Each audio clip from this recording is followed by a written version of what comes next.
broadcast for shooters, hunters, and gun enthusiasts. This is the Firearms Radio Network. The bandwidth for this episode of Gun Guy Radio is sponsored by Patriot Patch Company. PatriotPatch.co.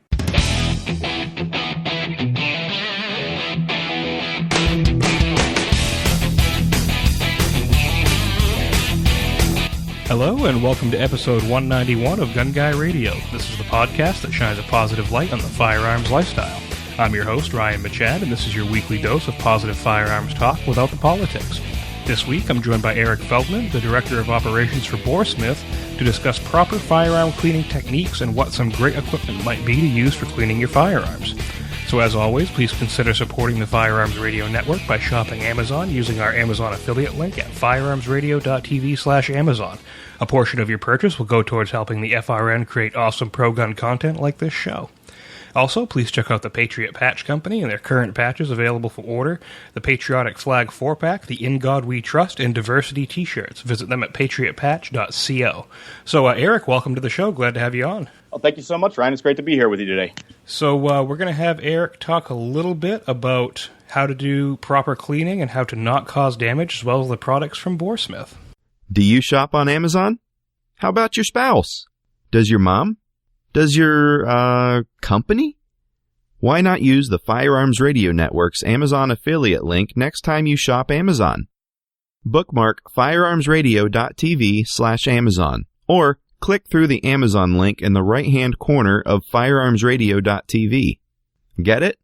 Got it? Amazon it!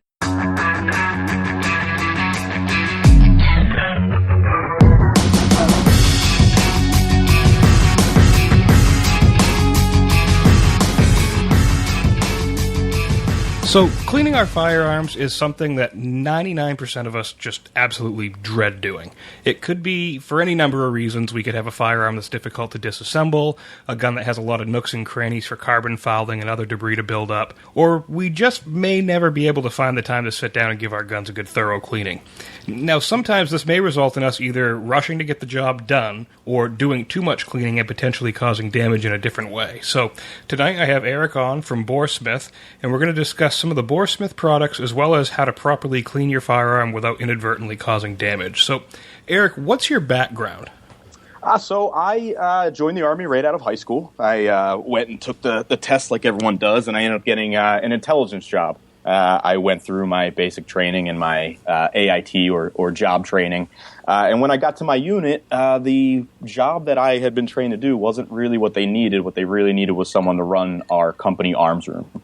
They asked if I wanted to jump in there, and I said sure. So they sent me to Small Arms Repair School. It was supposed to be about a 6-month assignment running the company arms room. Ended up doing it for about 3 years, including deployment to Afghanistan, where I was running around to all our guys and making sure their firearms were well maintained and working properly. When I got out of the Army, I decided to continue with it, and I went to the Pennsylvania Gunsmith School, where I received my Master Gunsmithing certification. They have a fantastic program there. And since getting out of there, I've worked as a professional gunsmith as well as being hired by the government to go back overseas as a government contractor and do firearms maintenance for our guys out there, as well as train some of the Afghanis how to maintain their firearms. So you definitely have quite a bit of experience in how to maintain the weapons in an environment that most people will never even see. Absolutely, and not just the environment, but in the hands of people who do not get proper training and do all kinds of things that they shouldn't be doing, which will cause accuracy decreasing damage, faster than the firearm should. So because of that, I do feel like I have a lot of experience on what not to do and how to fix it. So before we get into some of the techniques that you may want to use or avoid, what is BoreSmith and what do they produce? So BoreSmith is a company. We see ourselves as a company that is putting out premium firearms gun cleaning equipment. Our company tagline is cleaner, faster, which is what we want to allow our customers to do. But more importantly, it's about not causing that accuracy decreasing damage in the process. So you get in, you get the firearms clean, and you get out of there and maintain the accuracy and functionality of that firearm for as long as it should. Something you hit on in before I came on, which is perfect, is how much we dread doing it and how boring it is. And so we want to solve all those problems by making the process quicker and more efficient. So I see quite a few, and there's actually a transition going on before we go any further right now between the names. So if you go to any of the links in the show notes, you are going to the right website. And there are some stuff here like the triangle patches, which I've never seen anything like that. What's the concept behind those? So the triangle patch, basically what it is, it's a solution to the square and round patches that we've all always used, and at one point or another have gotten stuck in the bore of your firearm. I've seen soldiers do it. I've certainly seen Afghani soldiers do it, and I've seen civilians do it working as a professional gunsmith. And what ended up happening is that this company originated with Shane Smith, who is the owner of our company. And Shane is a gun guy, but more than that, he's a mathematician and a physicist. He teaches college classes all around Los Angeles, where we're located. And he got a square patch stuck in his bore, and he was using the proper size. And he said, well, wait a minute, let me look at this. And by using math, basically what he was able to realize is that when a patch gets pushed through a bore, it folds up on itself an odd amount of time. So you'll get 3-layer folds, 5-layer folds, and so on. And what he was able to determine is that when you get a good 3-layer fold, meaning the patch is folded up on itself 3 times, that's when you get the optimal fit, but it is not too tight. You're not going to get it stuck. You're not going to cause excess rod flexing. And when you get the 5-layer folds, that's when you have the potential to get the firearm stuck or get the excess rod flexing as you're pushing it through the bore, which is where a lot of the damage comes from. So he came up with a triangular shape, which is a lot more repeatable. It's a lot more consistent. And when it folds up on itself, you consistently get the 3-layer fold, and it eliminates most, if not all, of the 5-layer folds. Yeah, it looks really interesting. And then, I mean, there's a bunch of products. You really should go check the website out. One of the ones I would probably get would be the angle brushes, just because absolutely there are some guns where I hit that part where I just cannot get into that certain space, and having those angle brushes would be really helpful. Absolutely. We have a lot of people who really, really love the angle brushes, and the angle brushes is what started our company. That was the first product we put out. And for getting into places like an AR-15 Star Chamber, or down into a place where you don't want to have to disassemble the firearm, we make them in nylon, phosphor bronze, as well as stainless steel in different sizes. So there's really an application for every one of them. Now, how do some of the items of cleaning equipment that may be on the market today fail to deliver in whatever they promise? I know there are some that are just kind of like, really? I mean, that's not a very inventive take on something that's been around for quite a while. Sure. I think the biggest thing to remember when it comes to firearms cleaning, and this is something I learned in gunsmithing school, is one of my gunsmithing instructors said that more damage is done to firearms by improper and over cleaning than by just going out and shooting the firearms. And that's something that really rang true with me. It's something I hadn't heard up to that point, but I looked back through the time of being in the military and seeing firearms that just didn't seem to hold the accuracy as long as they should, or other issues that would come up. And I really think it has a lot to do with it.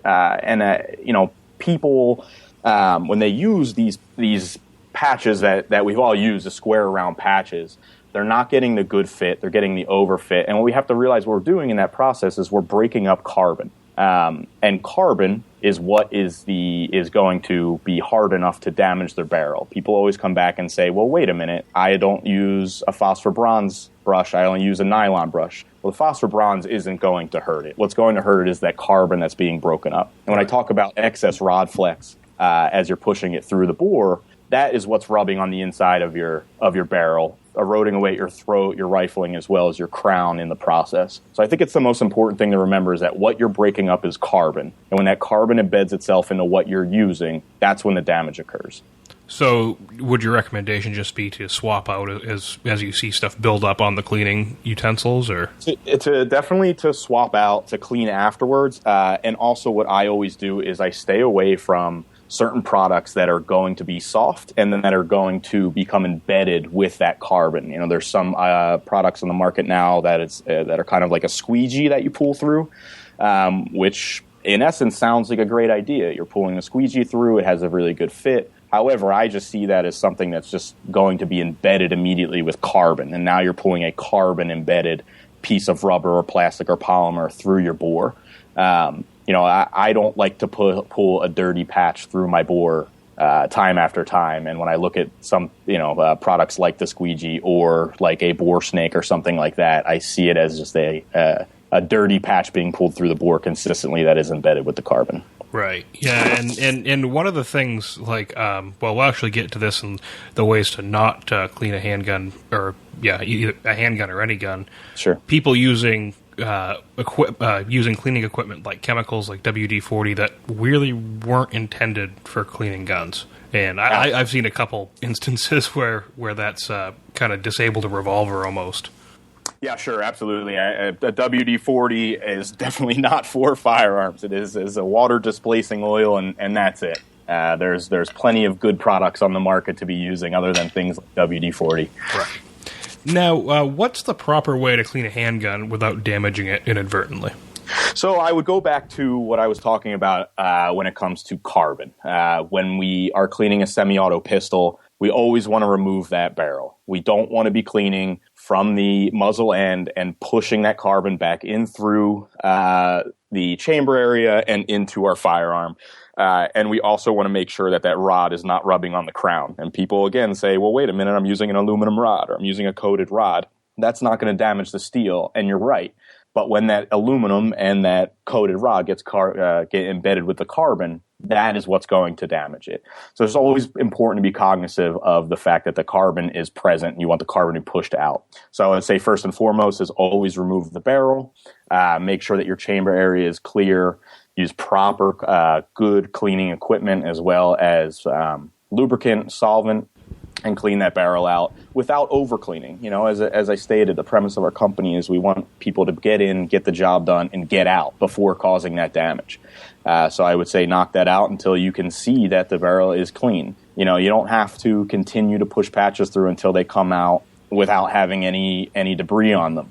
You just want to get the job done to the point where you feel like it is good to go. And it is definitely something that you just have to look at and realize what that point is. But I don't think it's something that's terribly difficult to do. I think it's something that most firearm owners who care about their firearms will be able to do. Use the proper screwdriver, too. I've seen so many guns. Oh, yeah, I just pulled it apart to clean it. Well, you can't use the improperly fitting screwdrivers. You're going to cause damage. Gunsmithing screwdrivers are a hollow ground, which is a screw that's not used in many, many instances. And the traditional hardware-style screwdrivers are not what you should be using.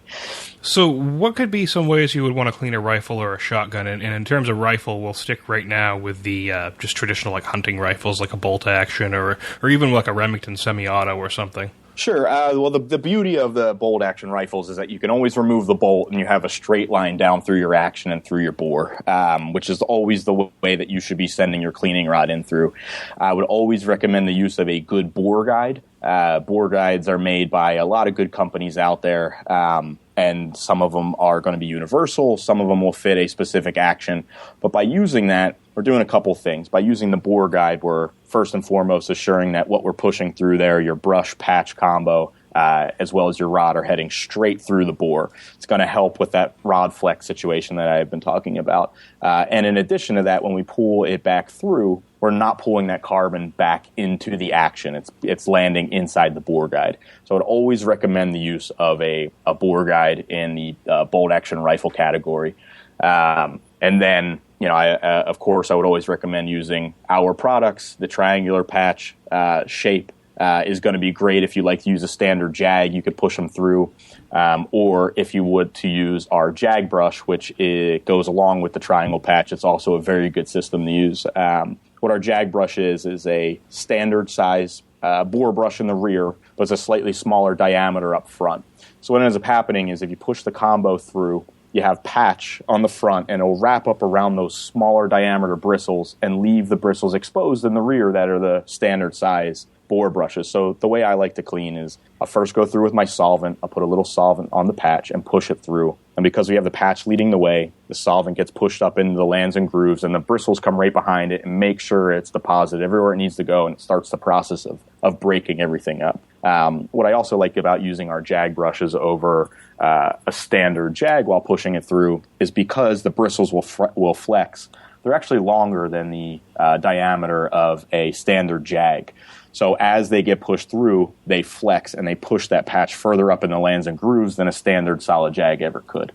So by using that method, it is hitting on the points that we were trying to, the cleaner, faster, as well as not causing accuracy decreasing damage in the process. Well, and one of the things that I seem to encounter with some people is they're either afraid to use any of the chemicals to clean their gun, or they don't use enough. And, Sure. You got to have the tool work for you. You don't want to work for the tool, and using that chemical, letting it sit on that carbon fouling in the bore and stuff. I mean, people will spray it and then immediately, go clean it. It's like, spray it, let it sit for 3 or 4 minutes. Let the chemical do its work. Absolutely. I would say, I completely agree with you, Ryan. I think that that letting a chemical work, and there's plenty of good ones on the market. We have a cleaner, which we call our gun cleanser.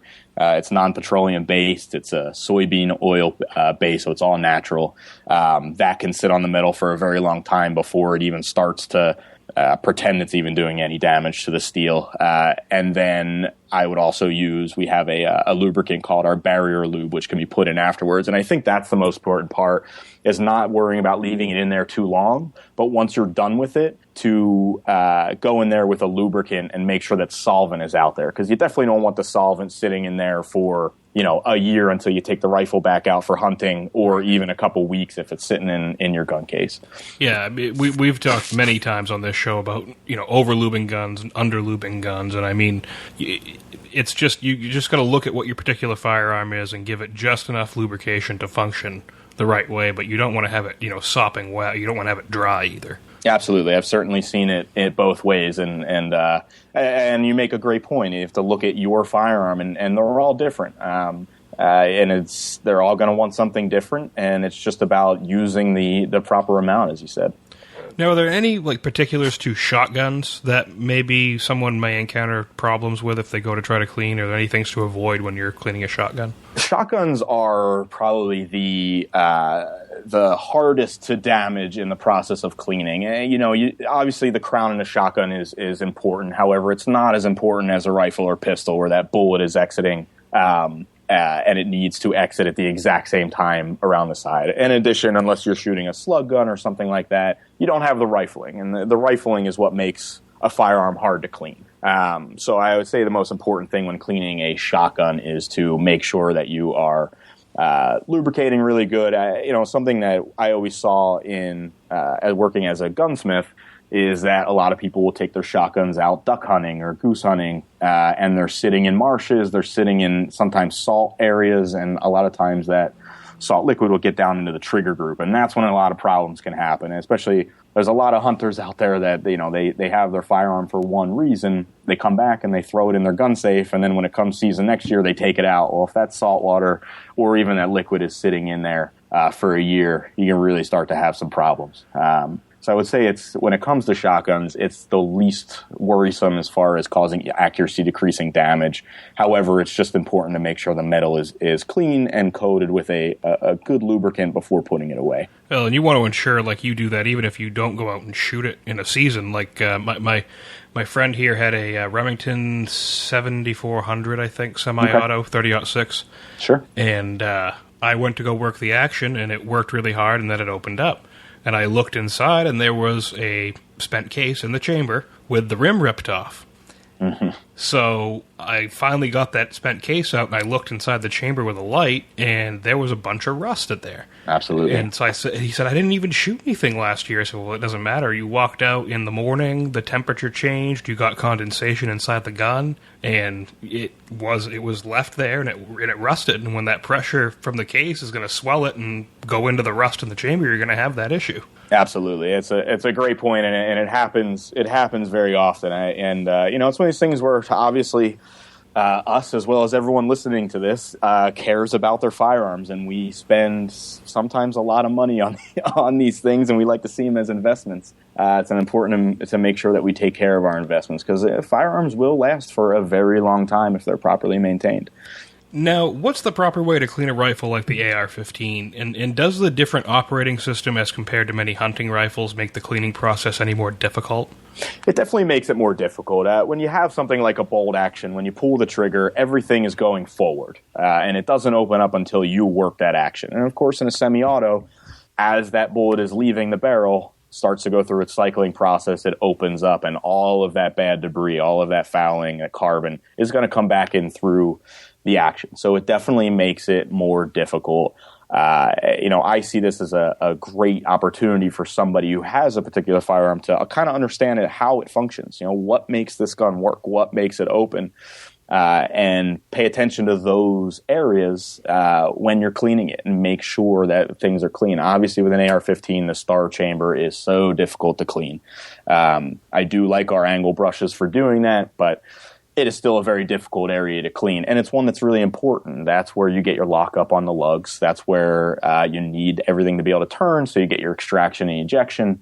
And it's not easy to clean. So you're definitely going to have to spend a little bit more time, a little more areas to clean on a semi-auto like an AR-15. But again, I can't harp on it enough. It's realizing that the enemy there is carbon, and it's getting that carbon out without causing that damage in the process. Same thing if you're using like a suppressor on it. You definitely want to make sure you're cleaning the gun a little bit more often.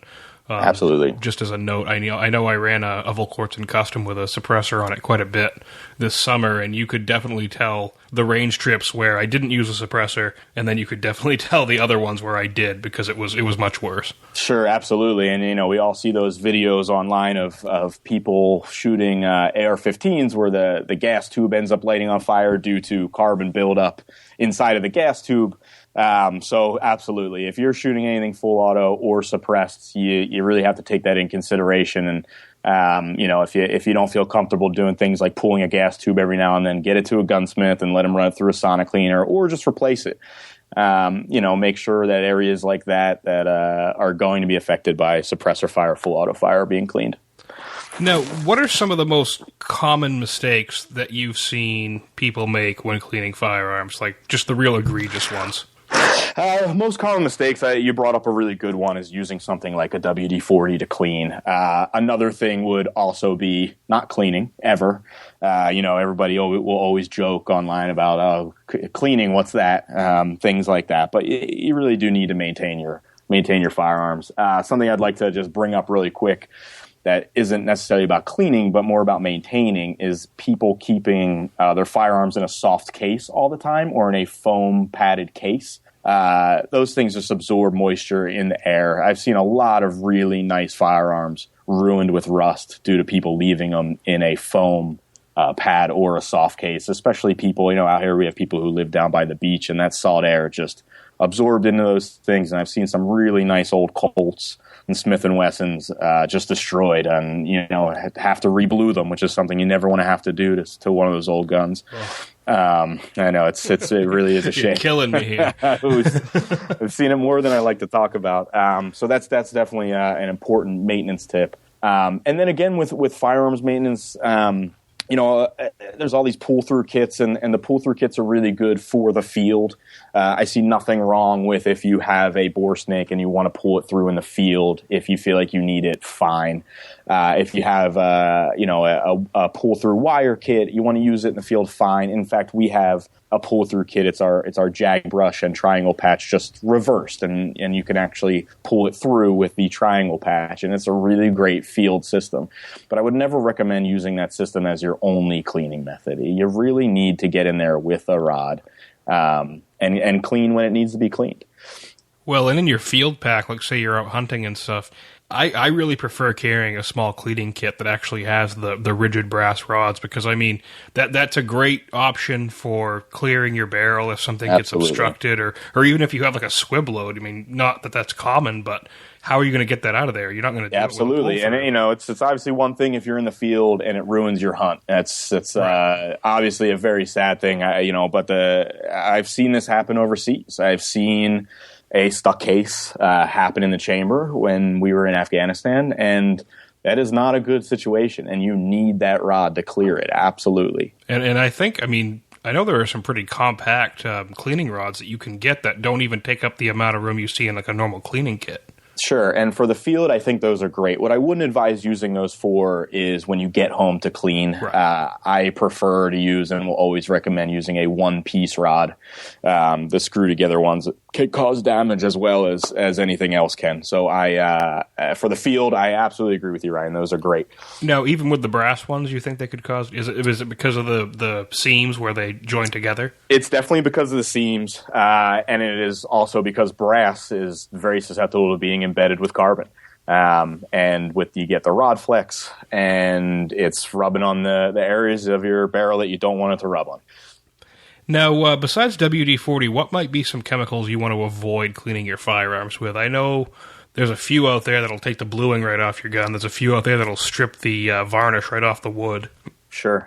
Anything that, it's important to remember with bluing. Bluing is a controlled oxidation of the metal. It's basically it's a good-looking and protective rust. Another way to say it. So anything that is considered to be a rust remover is definitely going to pull the bluing out of your metal. So anything that is a rust remover, like a navel jelly or anything like that, you definitely want to stay away from. As far as varnish on wood, yeah, a lot of the stuff that's out there, especially all the stuff that's petroleum-based. I mean, we're getting into a time now where the gun movement is kind of following the movement of the rest of the world, and we're getting into these more natural products, which is kind of nice. You can stay away from the petroleum if you choose to do so, but those petroleum products will definitely take the varnish off your guns, and that's something I would, if I have a really nice firearm that has a really nice wood finish on it, whether it be a hand-rubbed oil finish or a lacquer type finish, I would keep the cleaning stuff off of it. It would be a conscious effort of mine to certainly do.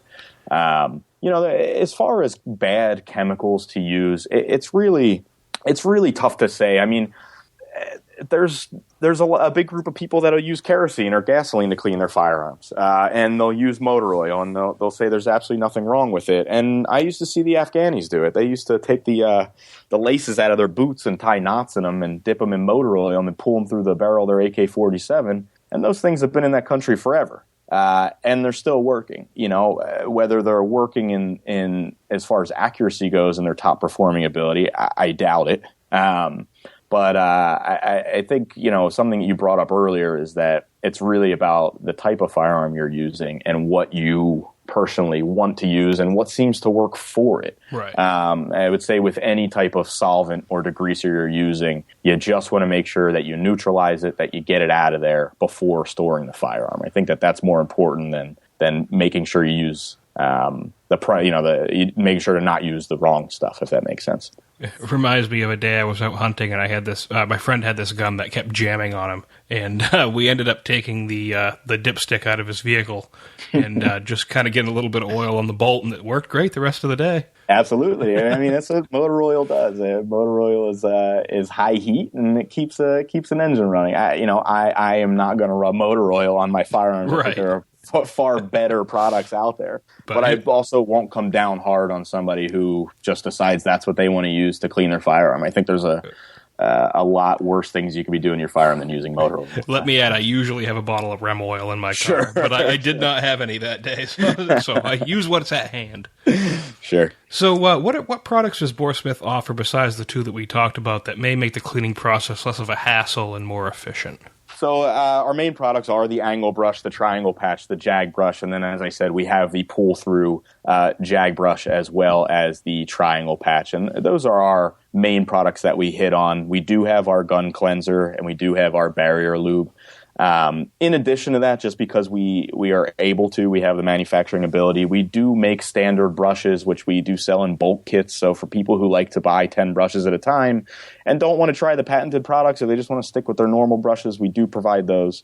And all of our products now are available on our website on BoreSmith.com, and they're also available on Amazon now. So the listeners can go through the Firearms Radio Network link and do a search for BoreSmith on Amazon and help out the program, as well as getting our products delivered with the prime shipping in 2 days. So it's a good opportunity for everybody. So lastly, before we wrap up the main topic, where can people find more information about BoreSmith, and where can they stay updated? Definitely our website, but I would also recommend doing a Google search for BoreSmith. We've had a lot of articles written out there that have been posted on blogs like ammoland.com or the Firearms blog, which have been great for us.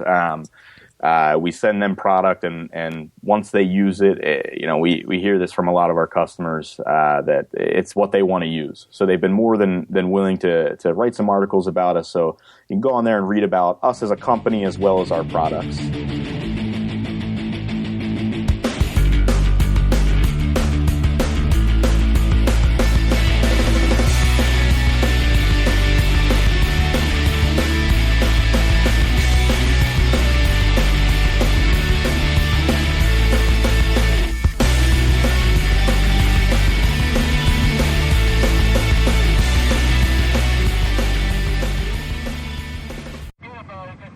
We now interrupt your regular scheduled programming with a brief message from your president, George Washington. Gentlemen, you will permit me to put on my spectacles, for I have not only grown gray but almost blind in the service of my country. By an anonymous summons, an attempt has been made to convene you together to promote Patriot Patch Company's patriotic 4-pack of morale patches.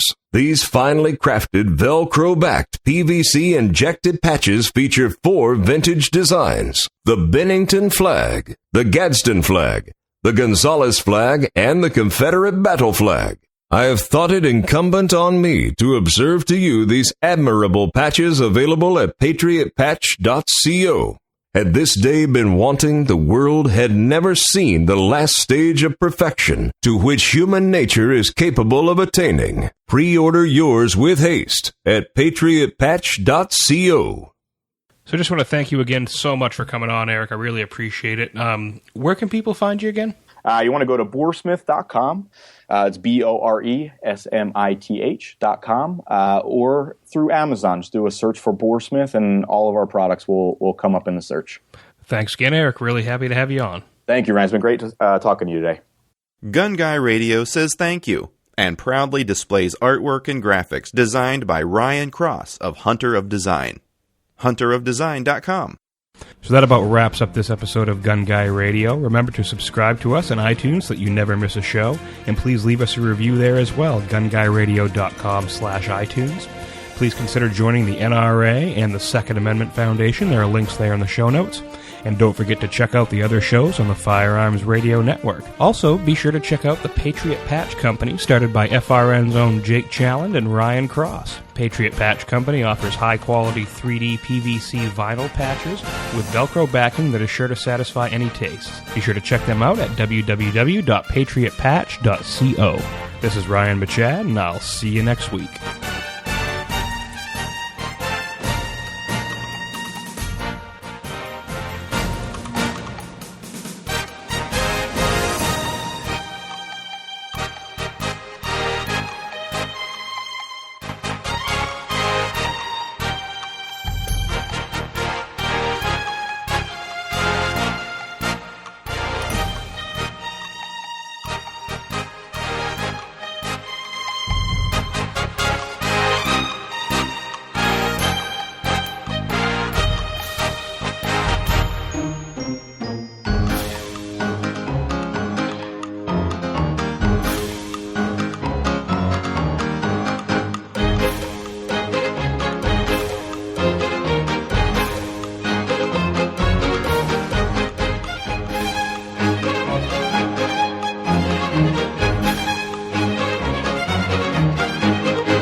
This has been a production of the Firearms Radio Network.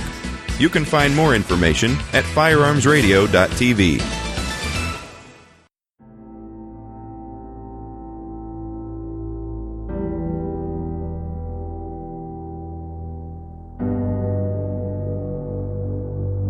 Freedom. How does one maintain freedom? That's a question our founding fathers pondered over 200 years ago. They believed the solution was in our Constitution and its amendments. We exercise the freedom of speech every day here at FRN, along with the right of the people to keep and bear arms. Preserving freedom. We believe the Second Amendment could possibly be that one amendment that protects all the rest. Help us to preserve America as a shining light on the hill. We do our part by providing entertainment and information that supports the Second Amendment every day. Preserving freedom. What do you believe? Get involved. Show your support at patreon.com/FRN.